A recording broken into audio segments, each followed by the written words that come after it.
This is day 28 of my 30-day rollerblading video project. So I'm just continuing fixing the audio. Still have quite a few left. And then just a quick update on this project. It's developing very, very good. And I'm glad I did this 30-day challenge to keep me on track. I am worried that I'm not going to be able to finish it before the end of the 30 days. But I'm just going to continue until it's done.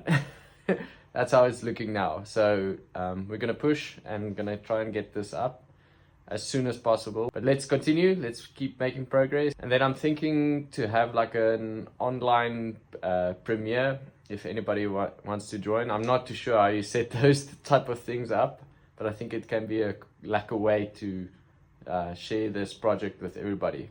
Let me know your thoughts. I'd appreciate that. Cool, that's it for tonight. We just got a power outage, so yeah. But it gives me the opportunity to work on the titles and graphics and stuff on my laptop. As long as the battery remains a little bit, I can still carry on a little bit. Yeah, let's get that process started.